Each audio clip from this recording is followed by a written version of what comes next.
What's going on, guys? Welcome back to The Real Talk. I have another review for you guys today, and that's for The Dark Tower. Check it out. You clawing your way out of the darkness? Did you tell the kid whoever walks with you dies by my hand? I will kill him for both of us. I do not aim at my hand. He who aims with his hand has forgotten the face of his father. I aim with my eye. So this movie obviously stars Idris Elba, Matthew McConaughey, and Tom Taylor, which I would argue that he's actually the star of the movie. And it's directed by this guy. I'm gonna butcher his name if I try to say it. So, but The Dark Tower, guys, is another Stephen King movie, and we're getting one next month, and I'm very excited for that one too. But to be honest, I haven't read the books, and I know there's a lot of really hardcore fans of the books that were excited for the movie. And I mean, to be honest, the trailers they didn't really get me excited for the movie. It seemed like an okay movie. The main reason why I wanted to see this movie is because the two leads, Idris Elba and Matthew McConaughey.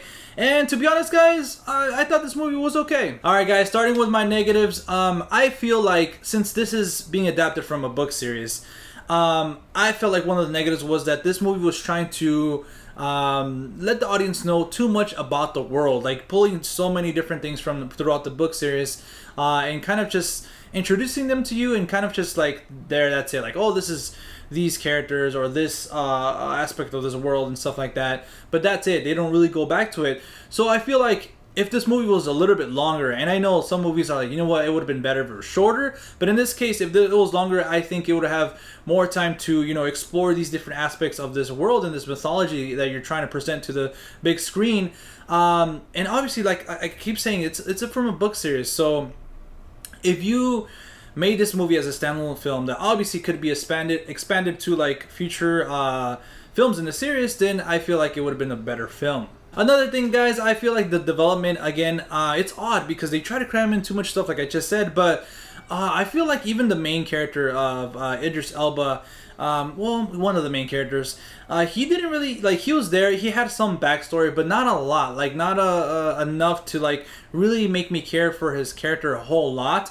And also the villain, that could be another negative as well. I have it in my little notes here, but I feel like the villain was just there, and he was kind of just, like, kind of your run-of-the-mill kind of towards like villain, like the devil character or whatever. So if they would have given a little bit more motivations and stuff like that, I thought it would have been much better to basically have like a great villain. So I feel like the lack of development really hurt this movie. Alright, guys, so that was pretty much my negatives. I wish it would have been longer. The characters had a little bit more development. I wish they would have kept it minimal as far as, presenting a lot of things from the book series. And also the villain, obviously, if he had a little bit more development, like I said, he would have been a great villain. But with that being said, let's move on to my positives. They might have not had a lot of character development, but I mean that their acting was really fantastic. And now I'm talking about Idris Elba, Matthew McConaughey, and even more Tom Taylor. I feel like he was the standout of the movie for a little kid to have, go through a lot of emotions, to show a lot of depth and stuff like that. I thought he did a fantastic job. So that's got to be one of my positives, obviously, guys, the acting. And you can't go wrong with these two guys. I just wish they would have given them a little bit more, because it's Idris Elba and Matthew McConaughey. So, yeah. Also, guys, like I said, I haven't read the book series, but the mythology and the lore of this, series is really interesting. I really found it fascinating, the whole tower, if it's destroyed, the whole universe is destroyed and stuff like that. So, I might start reading the book series. I might. I'm not a big book reader, but it got me that interested. So that's one of the positives in my book. The mythology and lore, and even these characters, the gunslinger, stuff like that, the Man in Black. So I might read the books. Besides that, guys, I feel like the visuals in this movie, they were pretty good. They weren't, groundbreaking, special effects. And in some cases, it was kind of like, wow, like that's kind of, video game-ish. But I thought for the most part, it was a visually stunning movie to watch, like a visually pleasing movie, I should say. So it looked good. And I just want to mention, guys, I feel like I've been talking too much negative stuff about this movie, but I enjoyed it for what it was. It did have its decent moments. I really liked, when the gunslinger goes to like Earth and stuff like that, and Jake, I believe, he goes to the other world.